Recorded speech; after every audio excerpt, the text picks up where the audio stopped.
পুত্ৰৰ নাম আৰু পুত্ৰক বোলে লৈ হৈ পাই আই মানুহ মোৰ দেহা মানুহ নাকান্দে বাছা আছে নচো হেন কালে বৰুণ আহি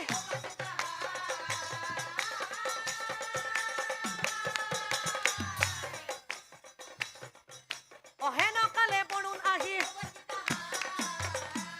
ৰজা হৰিচন্দ্ৰ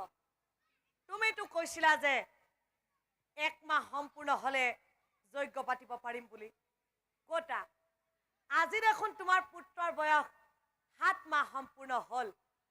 লগতে দাঁতো গজিল বিলম্বন কৰি ৰজা যজ্ঞ পাতা তুমি বিলম্বন কৰি ৰজা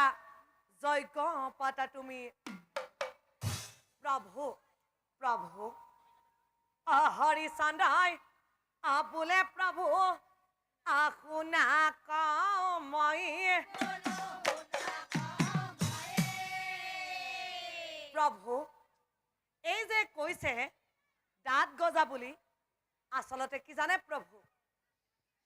এই দাঁত মানুহৰ আচল দাঁত নহয় প্ৰভু প্ৰভু এই দাঁত হৰি যেবে নতুনকৈ গজিব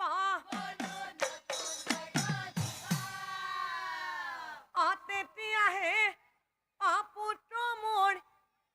পূৰ্ণাংগ হইব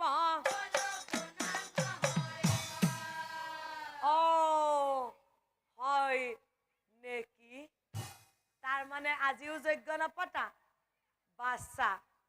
কোনো কথা নাই 7 বছৰ পিছত কিন্তু মই আকৌ আহিম 7 বছৰ পিছত কিন্তু মই আকৌ আহিম বৰুণে বোলে বাৰু কোনো কথা হব হব বুলি বৰুণ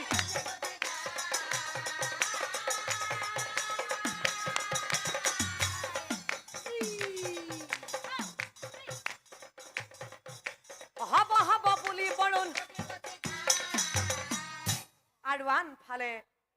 পুত্ৰক হাপতি লৈ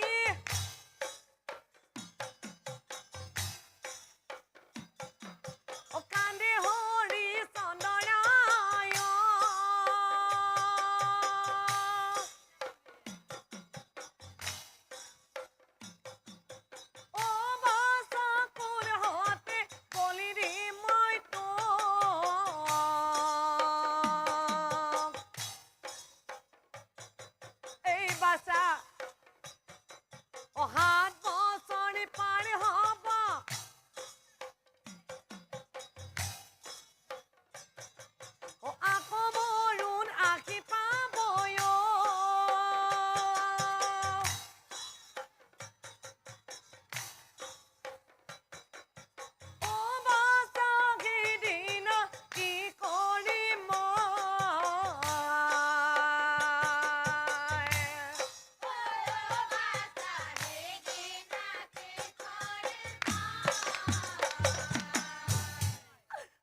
এনেকৈয়ে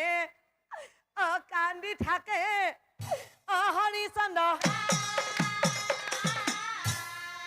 হেন কালে বৰুণ আহি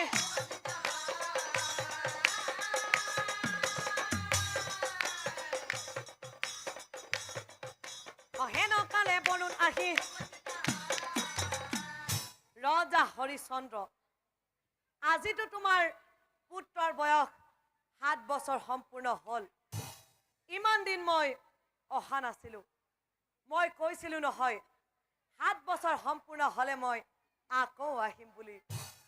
বিলম্বন কৰি ৰজা যজ্ঞ পাতা তুমি বিলম্বন কৰি ৰজা যজ্ঞ পাতা তুমি প্ৰভু প্ৰভু হৰিচন্দ্ৰই বোলে প্ৰভু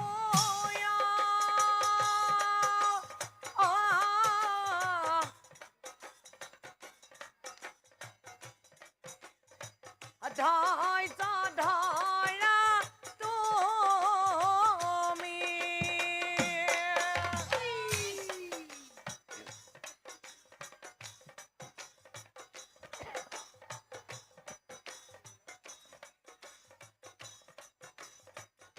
মহা